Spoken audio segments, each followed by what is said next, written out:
Let's define non-monogamy and some of the structures that fall underneath it. Now, non-monogamy encompasses a diverse array of relationship styles, each with its own nuances and variations.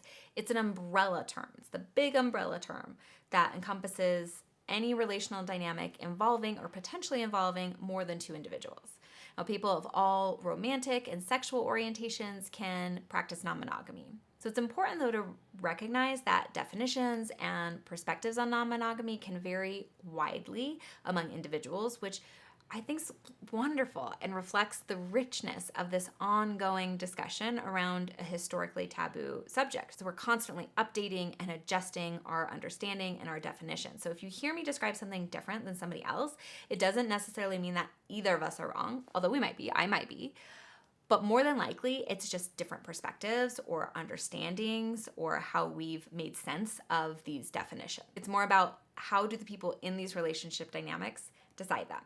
And just because somebody says I'm non-monogamous or any of these other terms is going to get you into the ballpark idea of like what their relationship looks like, but you're not going to know the specifics.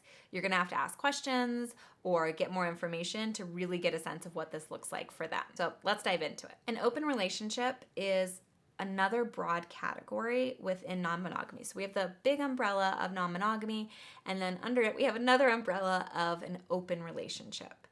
Now, an open relationship is typically, but not always, characterized by a primary couple, so two people that are together, that are engaged in additional sexual interactions while maintaining emotional or romantic exclusivity between the two of them. So they may go out and have sex by themselves with other people, together, in a whole bunch of varieties of ways. Now, this isn't always true. Like some open relationships may not adhere to this emotional exclusivity. That might be a part of it because, again, it's an umbrella term and we can have things under there. Generally, though, when I hear people kind of talk about an open relationship, it's more of kind of focused on having other sexual interactions in a variety of ways. Another common term is monogamish, which is coined by Dan Savage. And monogamish is where you're not quite monogamous, but you're not quite non-monogamous. It's kind of this in between. So again, you're not going to know exactly what this means for any person.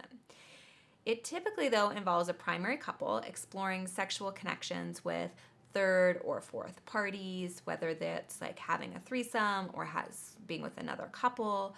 And this may be done together or separately. It may include visiting sex clubs together or only engaging with sex with other people while traveling. Like it can look very different.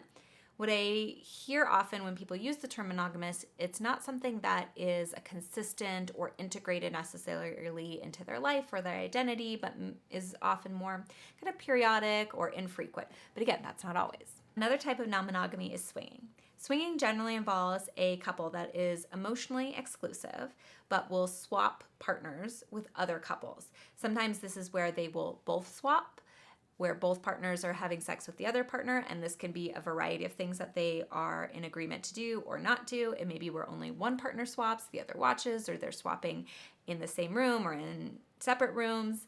It may also be engaging in group sexual activities. Some people refer to swinging as the lifestyle, which is often when people engage in it more frequently or see it more integrated into their lives or as a part of their usual sexual practices or as part of their identity. Another type of non-monogamy is don't ask, don't tell. This is where the partners have consensually agreed and are aware that their partner has the ability to pursue outside connections, whether that be sexual, whether it be emotional.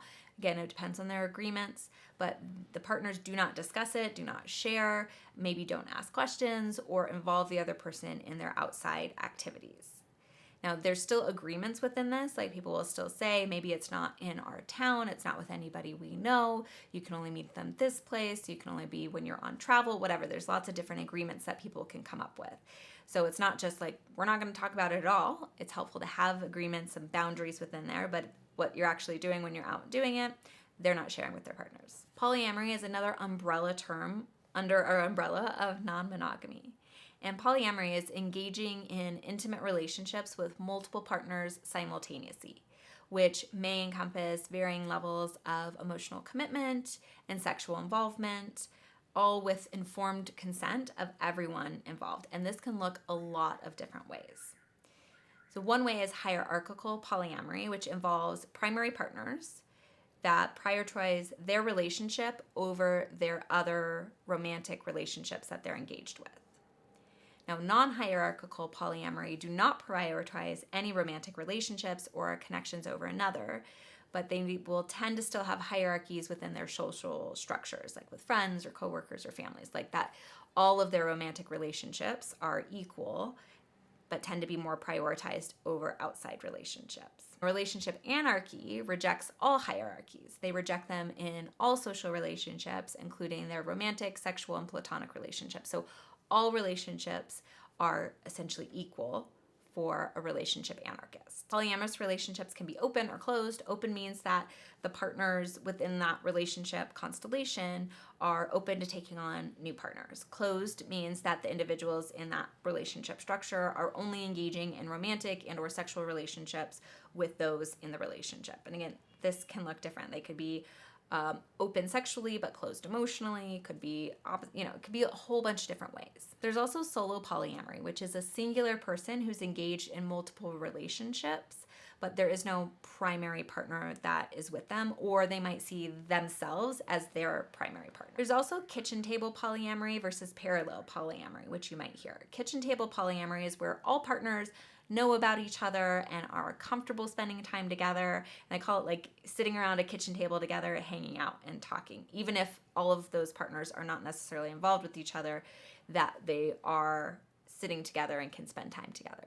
Parallel polyamory, on the other hand, is where everyone is aware of their partner's partners and who they are, but they're not really interacting directly, or they're interacting very infrequently or very briefly. They're not spending a lot of time together, hanging out together. Say I want to talk about cheating, because people will say, well, cheating is non-monogamy. Cheating is non-consensual non-monogamy, because you're not doing it with the consent of one or more partners. So while you could consider it non-monogamy, it is not an ethical form of non-monogamy.